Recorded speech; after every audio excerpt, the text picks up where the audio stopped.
Hi guys, it's me, Fiona. This is just going to be my labor and delivery story.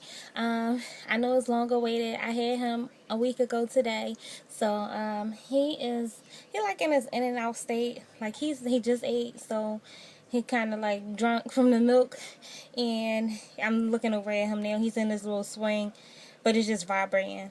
Give him a little soothing. Like if I take him out, he'll probably be up, but I'm gonna leave him in there for a little bit, probably at least until the end of the video.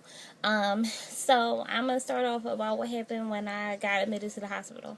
Okay, so take you back to Wednesday the 21st, the day before Thanksgiving.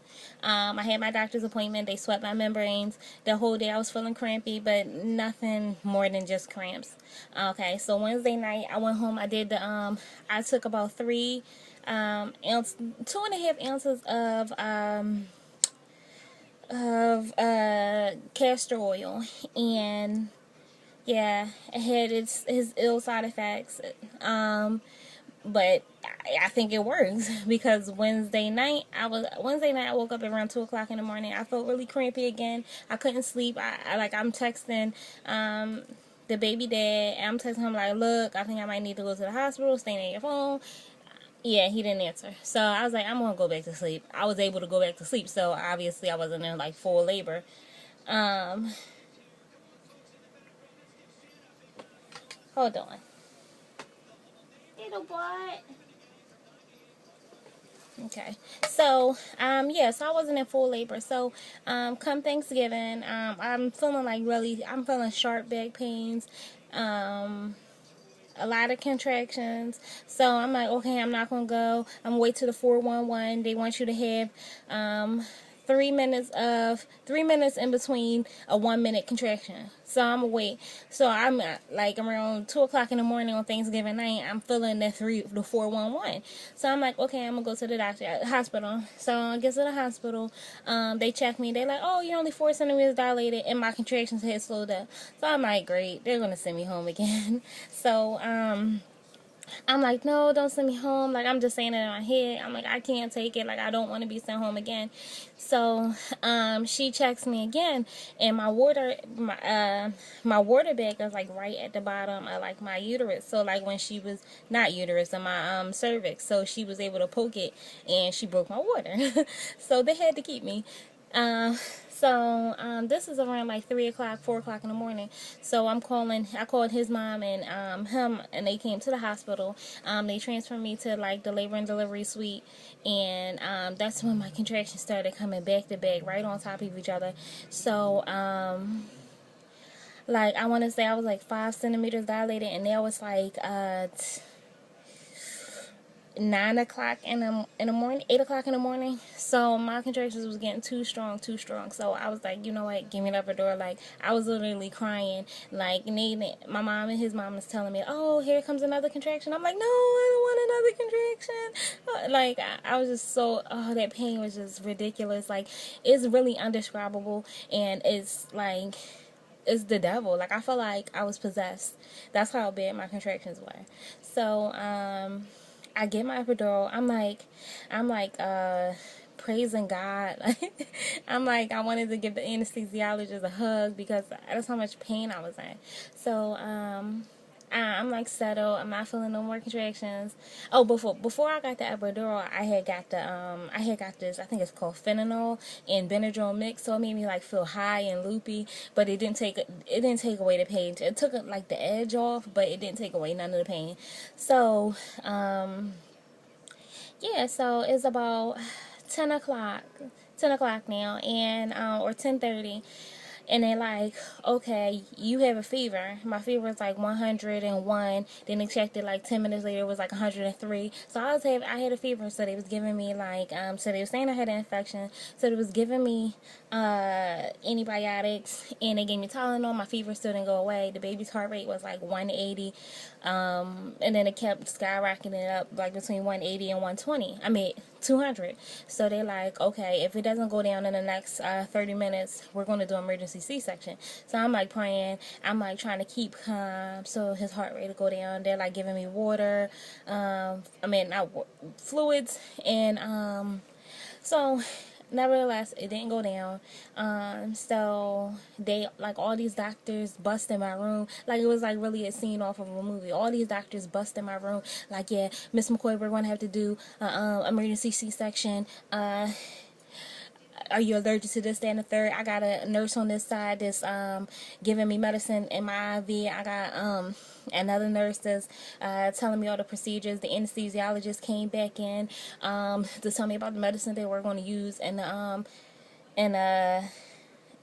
C-section. And then another I think it was a surgeon came in, started talking to me about the procedure, and then one nurse is on this side wiping my body down, and they're like, yeah, Miss McCoy, did you shave? I'm like, yeah. They were like going to shave me, but they like wiping my stomach down, wiping my like my vagina down and stuff like that. So I'm like, I'm getting scared. I started crying. Like, I didn't really care about myself. I just wanted to make sure this baby was okay. So I'm like, I'm hysterical, and they're like, just calm down, we do this. I'm asking them, how many C-sections have y'all done today? I'm like, what's going on? Like, I was just like in a state of panic. So everybody in the room, they telling me to calm down, calm down. I'm like, no, like at this time I couldn't be calmed down. Like, things was just went over my head. So yeah, so they're like, yeah, so we're going to prep you for surgery in 30 minutes. Mind you, the baby's father went home to go get more clothes. Even though I've been telling him for 3 weeks before the baby was here that you need to pack a hospital bag, but he don't listen. So, hey. So then he didn't know that I was getting a C-section, so I'm calling him like, you need to get back to the hospital ASAP, but I'm like crying and hysterical. So he like, put your mom on the phone, put my mom on the phone. So then, they told her like, yeah, she's about to have a C-section. So you need to get here. I didn't think he was gonna make it, so they wheeled me off to the OR and operation room. They wheeled me off there. They started like putting the hand restraints on, giving me more medicine. They like asked me, can I feel this? Can I feel that? So they had me all prepped. Then he walked in and he was all dressed and everything. Like, he had on like the little painter suit and like the blue hat and the blue things over his shoes and a mask on.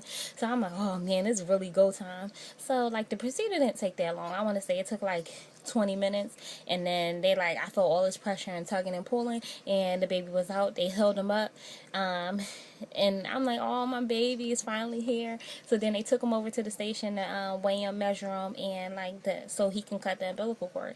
So he cut the umbilical cord, and then they rushed the baby down to the neonatal department because they wanted to make sure he didn't have any meconium in his lungs, because that's the reason why my uterus got infected, because he had meconium, and he had went to the bathroom whatever. He went to the bathroom inside of me, so it gave my uterus an infection. So, see, that's why I don't know if it's connected to the castor oil. So I would say be careful, because that was my experience. And I did take the castor oil, and they did say the baby can have a bowel movement in your stomach. So I may be attributing that to the castor oil. So you may want to take it, you may not, but back to the story. So the surgery went good. They had stitched me up. All I felt was them pressing down on my stomach and all this blood squirting out. I guess, and they was digging. I felt them digging around in my stomach. So it was just crazy. So next, they wheeled me down to the recovery room. I was in the recovery room for an hour. Mind you, I haven't got to hold my baby or nothing. So that was just hard on me. I was drugged up though. I was on like morphine. I couldn't remember anyway if I seen her or not. I was on morphine and all kinds of other drugs. So they finally bring me back to my labor and delivery. I mean my recovery suite, whatever. My room that I was gonna be staying in for the next 3 days. Me and the baby was on antibiotics for 2 days after the surgery, and then they finally took us off that night. The second night, so the third day, we weren't on anything. But it was just crazy having a C-section. Can't walk the next day. I had him at 11:14 in the morning. So I wasn't able to walk again or go to the bathroom on my own because they put a catheter in. I wasn't able to do none of that stuff until 12 midnight. So they made me walk. That was like the craziest walk ever. Like, I didn't think I could do it. I was in so much pain. I thought my stitches was going to rip open. But yeah, like, I'm glad it's over. I would do it again for this little man. But if I got pregnant again, and I mean, I wouldn't get pregnant again if I had to have another C-section. That was just traumatic. Or maybe I would get pregnant again and have another C-section if I knew in the beginning that I was going to have a C-section. I would have been able to prep myself. But I had no clue that I was going to have a C-section. I never researched it. I never did anything. So, Sunday, we got the picture. Monday, because that was a Friday when we got, I had him. So Sunday, we got pictures taken for the baby. No, that was Monday. Got pictures taken for him, and they discharged us. Those was the hardest.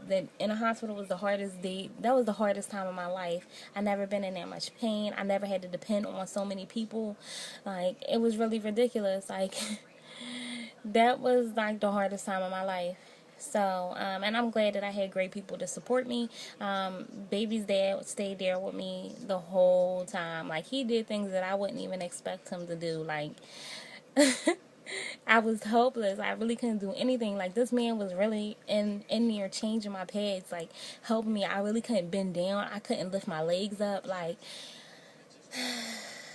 I'm just looking at this baby like, this was all for you, little man. So, I went home. I've been home, and my the next day was still hard because I was in so much pain. Oh my God, the C-section! I can't believe I had one, but everything is fine now. I don't know what to say. That was just a really rough experience. I wouldn't trade it for the world, but it was really rough on me. But yeah, now I'm a week postpartum, and I think I'm gonna upload another video because this one is getting long. If you have any questions about getting the epidural, the C-section, the castor oil causing all of this to happen, you know, you can comment down the bottom, and I will comment back and tell you guys all about it. I'll make another video if that's what you want, but it was crazy. So don't forget to rate, comment, and subscribe, and I'm going to make another video just to update on me and the baby.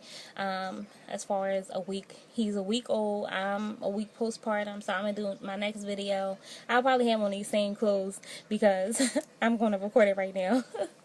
Alright, thanks to you guys for watching.